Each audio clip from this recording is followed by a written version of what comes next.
بسم اللہ الرحمن الرحیم اللہم صلی علی محمد وعلی آل محمد بحمد اللہ تعالی ہم سفر حرمین طیبین میں میدان احد پہنچے۔ مسجد نبوی شریف سے تقریباً 4.5 کلومیٹر کے فاصلے پر یہ خوبصورت پہاڑ ہے جہاں اسلام کی دوسری بڑے جنگ احد یا غزوہ احد لڑی گئی۔ غزوہ چونکہ اس جنگ کو کہا جاتا ہے جس میں کریم آقا صلی اللہ علیہ وآلہ وسلم نے بنفس نفیس شرکت فرمائی ہو، اور دیگر جو جنگیں تھیں وہ سرایہ کہیں جاتی ہیں۔ ہم نماز فجر کے بعد مسجد نبوی شریف سے پیدل جو ہے وہ چلے کہ میدان احد جائیں گے، اور بالخصوص گورنر مدینہ کریم آقا صلی اللہ علیہ وآلہ وسلم کے پیارے چچا، اللہ اور اس کے رسول کے شیر حضرت سیدنا امیر حمزہ رضی اللہ تعالی عنہ کی قبر انور کی زیارت اور دیگر شہدائے احد اور میدان احد کی زیارت کریں گے۔ یہ وہ درہ ہے جس درے کے بارے میں یہ کہا جاتا ہے کہ کریم آقا صلی اللہ علیہ وآلہ وسلم نے یہاں پر 50 تیر اندازوں کو مقرر فرمایا کہ تم نے یہاں رہنا ہے اور کسی بھی حالت میں اس درے کو نہیں چھوڑنا، اور بعد میں ایسا ہوا کہ اس درے کو چھوڑ دیا گیا، جس کی وجہ سے پھر مسلمانوں کو ظاہر جو ہے وہ تکلیف کا سامنا کرنا پڑا۔ اسلام کی یہ بڑی جنگ بھی تھی اور خصوصاً مدینہ پر اٹیک بھی تھا، تو اس لیے سرکار علیہ الصلوۃ والسلام نے مدینہ شریف کی حفاظت کے لیے آپ مدینہ شریف سے باہر جب وہ میدان احد کے اندر تشریف فرما ہوئے، یہ درے کے اوپر ہم جا چکے ہیں۔ یہاں سے میدان احد بھی واضح نظر آتا ہے، اور مسجد نبوی شریف کے مینار بھی جو ہے وہ اگر ان کو جو ہے وہ بھی زوم کریں گے تو یہ واضح طور پر نظر آتے ہیں۔ یہ درے سے نیچے کا حصہ ہے، اور سامنے یہ جو ہے وہ پہاڑی جو نظر آ رہی ہے یہ میدان احد ہے، یعنی یہاں اسلام کی دوسری بڑی جنگ جو ہے وہ لڑی گئی۔ حضرت امیر حمزہ رضی اللہ تعالی عنہ کریم آقا صلی اللہ علیہ وآلہ وسلم کے پیارے چچا جو اس جنگ کے اندر جو ہے وہ شہید ہوئے، اور انتہائی بے دردی کے ساتھ آپ کو شہید کیا گیا۔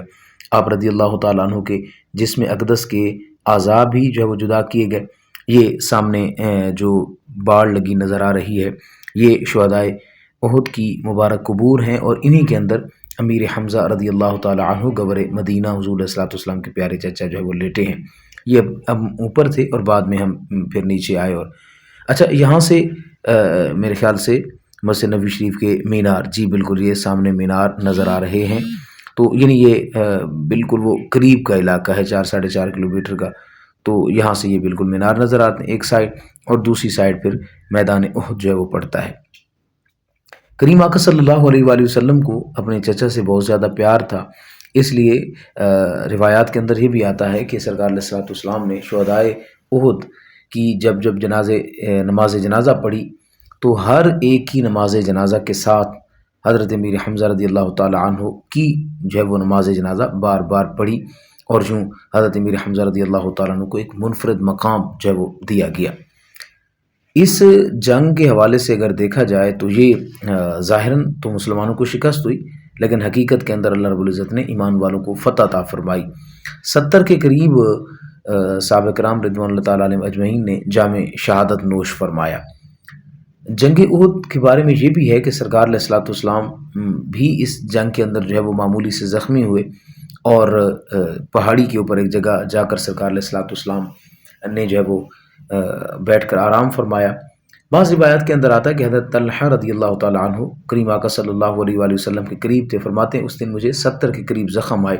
میں نے دیکھا کریم آقا صلی اللہ علیہ وسلم ایک پہاڑی پر چڑھنا چاہتے ہیں، لیکن جو ہے وہ تھکاوٹ کی وجہ سے چڑھا نہیں جا رہا، تو کہتے ہیں میں قریب ہوا، جیسے قریب ہوا تو میں نے عرض کیا یا رسول اللہ میرے کندھے پر اپنا پاؤں بار رکھیے اور آپ پتھر پر تشریف فرما ہو جائیے، تو سرکار علیہ الصلوۃ والسلام نے وہیں مجھے جنت کی بشارت عطا فرمائی۔ یہ میدان احد ہے، ہم نیچے اترے ہیں۔ اچھا، یہ جو پہاڑی سامنے نظر آ رہی ہے اور درمیان میں یہ خلا سا نظر آتا ہے، ایک سائڈ لمبا پہاڑ ہے، اور اگر آپ بائیں سائڈ دیکھیں تو ایک پہاڑ نظر آتا ہے۔ بعض لوگوں نے ہمیں یہ بتایا، یہاں پر روایات کے اندر تو خیر ہے، لیکن چونکہ کچھ چیزیں پھر صدری ہوتی ہیں تو پھر ان کو اس انداز سے ذکر کیا جاتا ہے۔ بعض لوگوں نے یہ بتایا کہ یہ وہ پہاڑ ہے، یہ جو درمیان میں ٹکڑا سا نظر آتا ہے، یہ وہ جگہ ہے جہاں کریم آقا صلی اللہ علیہ وآلہ وسلم جب شہدائے احد کو لے کر چلنے لگے تو صحابہ عرض کرتے ہیں یا رسول اللہ احد پہاڑ بھی پیچھے چل رہا ہے، تو حضور علیہ الصلوۃ والسلام نے جو ہے وہ احد پہاڑ کی طرف جو ہے وہ اشارہ فرمایا اور بولے کہ احد کیا ہوا؟ تو احد کہتا ہے یا رسول اللہ یہ میرے شہداء ہیں، انہیں میرے اندر دفن کیجیے۔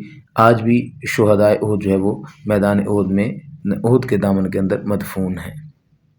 اور کچھ ایسے اصحاب بھی تھے جو زخمی حالت کے اندر جن کو مدینہ شریف لایا گیا تو ان کو جو ہے وہ جنت البقیع شریف کے اندر دفن کیا گیا۔ اللہ تعالیٰ شہدائے احد کی خیر و برکات ہمیں عطا فرمائے اور بار بار یہاں حاضر ہونے کی سعادت عطا فرمائے، آمین بجاہ